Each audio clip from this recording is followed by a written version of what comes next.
In today's dish, it is likely you've tried this at an Italian restaurant or maybe picked them up in a store. Today, the folks from the Arizona Culinary Institute show us how easy it is to make gnocchi at home with just 5 ingredients, and you might even have some of these ingredients laying around. Chef Christopher Wolf, thank you for being here. Thanks for having me. First of all, let's talk about what gnocchi is. Gnocchi is an Italian dish. We're making potato gnocchis today. It's not so much of a pasta as more of a potato dumpling, really. Okay. It's versatile. You can serve it with almost anything, a variety of sauces, have it by itself, cheeses. Really, it covers the whole A to Z of anything you might want to do with it. So in some ways, because in this recipe we are using potatoes, it can be better for you than the actual pasta itself. So it might be a better menu item to order at restaurants, but with just 5 easy ingredients, let's get right to it. Put me to work, will you? Oh, totally, absolutely. Right. I love to teach this because it's such a fun thing to do. It's great, like if you have a little bit extra time on the weekend, if the kids are bored, you want to give the kids something to do on Sunday afternoon, or actually, maybe not for a first date, but it's a great date night thing to do. A little messy for a first date, but if you want a nice 5th or 6th date, you really kind of want to see where this is headed, this is a cool thing to do, kind of get in the kitchen, have a little bit of fun together. Okay, I like your thinking. Yeah. You know what I'm thinking it would be kind of fun is to get one of these, what do you call these? Cutting board? A cutting board, but a cutting block? Yeah. Butcher block. Anyway, a group date, that would be really fun. Totally. Okay. I know.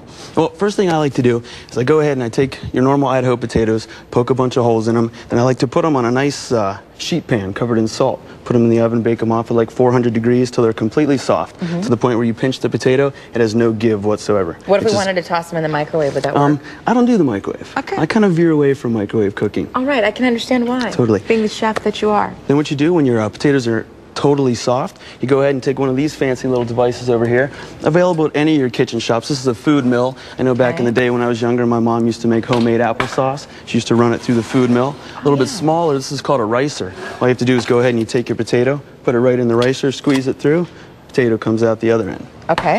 You go ahead, you put it in a mixing bowl, you're going to mix it with a little bit of flour, salt, pepper, egg yolks, and then you're going to kind of work in enough flour that you're going to form a dough that's soft but not sticky. All right. Okay, when you get to that stage, you're going to divide your dough up and start to roll it out like so. Like you've done here. Yep, so what I'll do is I'll show you how we're going to do this. You start in the middle, all right, very gentle, rolling, working your way out, okay? Why don't you give it a try? Okay.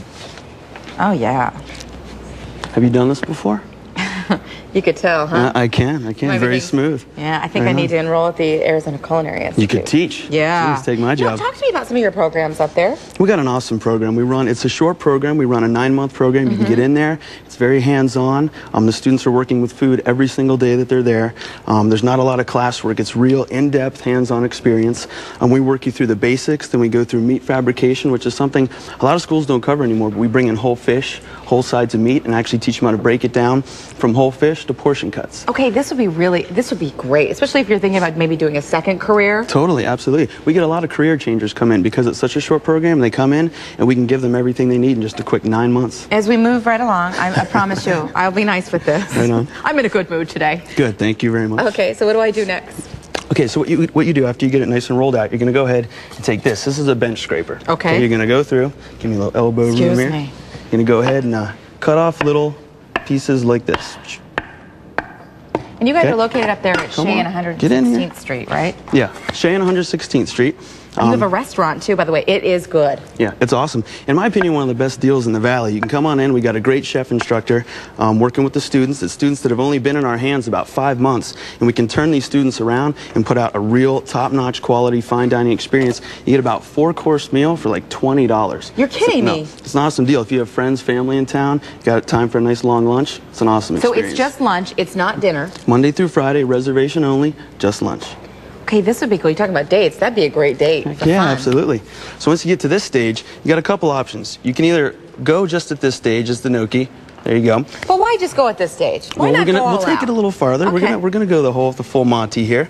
If you have a fork at home, you can kind of run them off the back of a fork. Okay. You can get one of these fancy little paddles. This is called a gnocchi board. All you have to do is take your gnocchi on here, press with your thumb, roll it off the edge. What it does is it creates a nice little pocket in the back that catches sauce. And it ends up looking like this Just little like guy that. after it's put into some hot water. Absolutely. One of the neat little tricks with gnocchi, by the way, is you pop it in hot water. This is what I have learned. And once the dumplings rise to the top of the water, that's when you know it's time to take them out. They tell you when they're done cooking. It's the most easy thing. As soon as they float, take them out. Thank you for being here. Thank you for having me. And by the way, if you are interested in maybe becoming a chef, we should let you know that the Arizona Culinary Institute, or I should say, they are a sponsor of Sonoran Living Live, and we will have all of their information on our website after noon today. It'll be really fun. 9 months to change your whole life? That's great. Absolutely.